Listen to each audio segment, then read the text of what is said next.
Well, it's not every day golfing will get to catch up with the PGA Tour's #1 player, but today we get to do just that. Adam Scott, you have found yourself on tremendous form this season, already 2 PGA wins, top of the rankings. Just what is it like out there, well, in the form that you're in?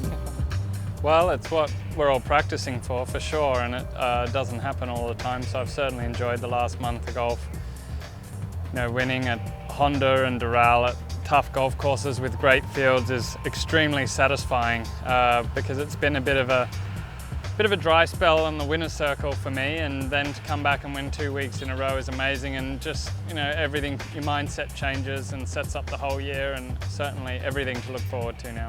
When you get those wins under your belt, and you know, to win on the PGA isn't easy, but to win back to back, how much momentum does that give you, and how positive do you feel about life on tour? It's all good things happening, obviously. The hardest thing is just to manage those expectations as the weeks come now, and obviously it's the time of year where everyone's got Augusta on their mind, and you know, just trying to keep my game at that high level but not burn myself out beforehand is the trick really for me at the moment. And I played well at Bay Hill last week, and I'm trying to play well and get in the mix and conserve energy, and because contending in those tournaments and on those hard courses takes a little bit out of you mentally and physically. So coming into the Masters, we're less than 2 weeks away now. A past champion, you couldn't be going in greater form if you tried. What are your expectations for the Masters? Obviously an event that's so special for me, having won there a couple of years ago, and then the last couple of years not getting back into contention's been a bit frustrating. So for me this year, big focus on putting myself back in a position and hopefully have a chance to win a green jacket and kind of start. It'd be amazing to think that you're a multiple winner of the Masters.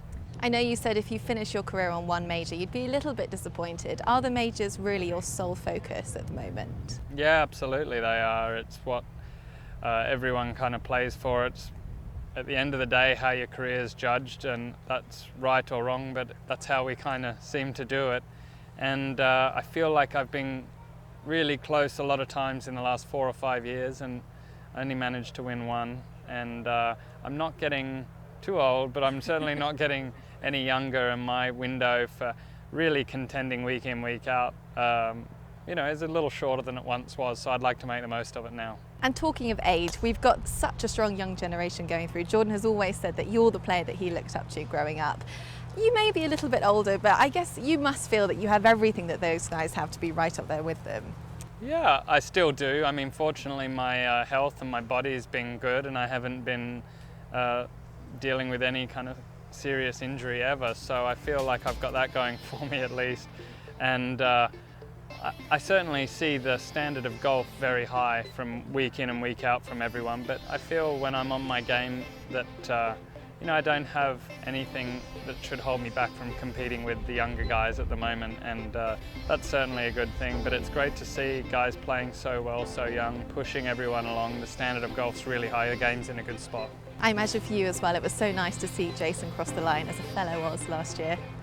Oh, absolutely. I mean, Jason deserves everything he's gotten in the last 12 months. I mean, he's played great for about 4 years really, but you know, to have a run like that last season and get to world #1, win his first major, it all can happen so quick, and you know, I'm incredibly happy for Jason. And again, he wins on the PGA Tour last week and puts himself right where he wants to be, heading to a major that I'm sure he'd love to win so much. And just finally, obviously Augusta is on the end of everyone's tongue. What will you be doing to put yourself in the best position going into that? I've really prepared well for the Masters, you know, the last 4 or 5 years, and I'll be doing similar preparation. However, I don't normally play this week. I have the 2 weeks off, so I'm using this as a bit of playing preparation, and then go home and really work on my game and get it in a spot that I think it can stand up to 4 days of the most intense pressure that you'll ever face. And to do that, you know, a lot of work needs to go in on the range, hitting the balls, a lot around the short game, pitching and putting has to be really confident at the Masters to hold up to that kind of pressure. Well, if you carry on like you are, it's going to be great to watch. Thank you so much, Adam. My pleasure. Looking forward to it. Thank you. Thanks.